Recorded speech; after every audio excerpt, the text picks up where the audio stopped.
Hello, bachcho.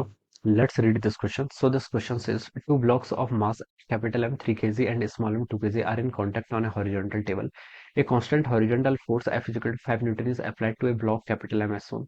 There is a constant frictional force of 2 Newton between the table and the block mass small m, but no frictional force between the table and the first block capital M. Then the acceleration of the two blocks. आपको देखिए बच्चों क्या बताना है यहाँ पर acceleration बताना है दोनों ब्लॉक्स का। ठीक है, दोनों ब्लॉक्स देखिए आपका टुगेदर मूव कर रहे हैं। ठीक है, तभी इनका सेम एक्सेलरेशन होगा। ऑलराइट, तो देखिए बच्चों इस क्वेश्चन का की कॉन्सेप्ट आप क्या लिख सकते हैं।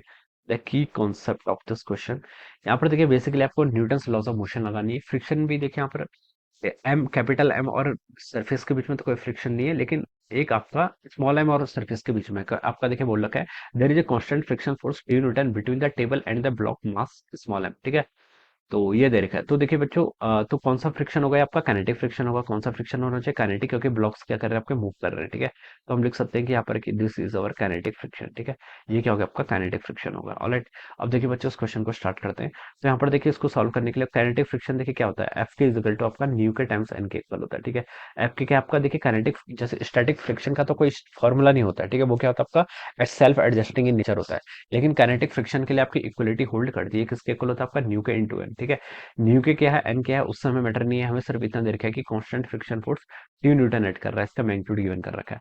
अब देखिए आप क्या कर लीजिए, यहाँ पर ना एफबीडी ड्रॉ कर लीजिए। ठीक है, इनकी एफबीडी बना लीजिए और इनको आप सॉल्व कर लीजिए। ठीक है, ये मान लीजिए आपका कैपिटल एम है, तो इस पर देखिए एक आपका कैपिटल एम जी फोर्स ऐसा लगेगा। ठीक है, एक आपका यहाँ पर रिएक्शन फोर्स लगेगा, मान लीजिए मैंने इसको आर बोल दिया। ठीक है, आर नहीं नॉर्मल बोल देते हैं, चलिए। ठीक है, तो इसके लिए in general normal word use करते हैं, तो उसको हम नॉर्मल बोल देते हैं। ठीक है, तो ये आपका क्या लग गया, यहाँ पर नॉर्मल लग गया। ठीक है, एक फोर्स देखिए इसमें कैपिटल एफ लग रहा है इस डायरेक्शन में। ठीक है, इसको आप देखिए आपका फोर्स देखिए क्या वेक्टर क्वांटिटी वेक्टर को आप शिफ्ट कर सकते हो, तो मैंने इसको यहाँ पर मीनिंग सेम है। ठीक है, और कौन सा फोर्स लगा है देखिए, इसके आगे एक स्मॉल एम मास है। ठीक है, स्मॉल एम मास क्या कर रहा है, इसके मोशन को कंस्ट्रेंट कर रहा है, तो वो इस पर एक रिएक्शन फोर्स लगा रहेगा। मान लीजिए this is a reaction force, मैंने इसको यहाँ पर आर से रिप्रेजेंट कर दिया। ठीक है, अब देखिए अब मैं स्मॉल एम मास की एफबीडी बनाता हूँ। ये आपका स्मॉल एम मास है, इसमें एक आपका एमजी लगेगा, एक आपका यहाँ पर से ऐसे नॉर्मल लग जाएगा, मान लीजिए मैंने इसको एंडस बोल दिया।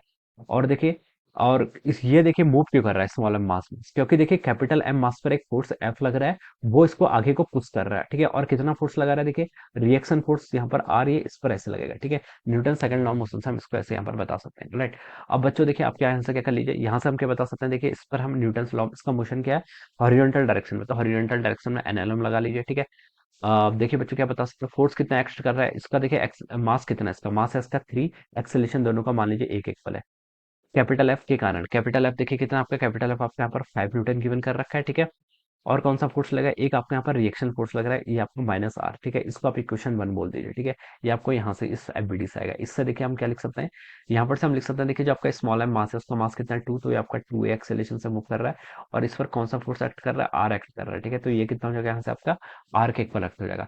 सॉरी, एक फोर्स आपका यहाँ पर फ्रिक्शन फोर्स भी है ना स्मॉल एफ में, हाँ, ये कांस्टेंट फ्रिक्शन फोर्स ये है, इसकी वैल्यू कितनी देखिए 2 न्यूटन, तो 2 न्यूटन भी आपका एक ऐसे एक्ट कर रहा है। ठीक है, तो देखिए इसमें क्या हो जाएगा आपका 2a equal to r minus 2 newton, यानी कि आप यहाँ पर इसको ऐसे लिख सकते हैं। ऑलराइट, अब बच्चों यहाँ से आर को क्या लिख सकते हैं, आर को यहाँ से लिख सकते हैं आप 2a plus 2 Newton.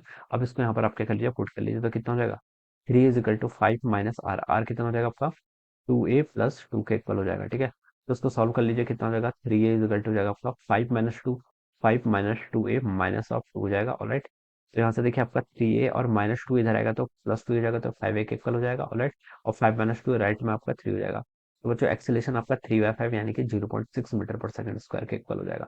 This would be the acceleration. ठीक है, तो कौन सा ऑप्शन मैच कर गया, बी ऑप्शन मैच कर गया। तो हम बता सकते हैं क्या होगा बच्चों इसका, option B will be the right answer of this question. ये क्या होगा इसका correct answer. Alright, so I hope you all understood this concept. All the best and thank you so much.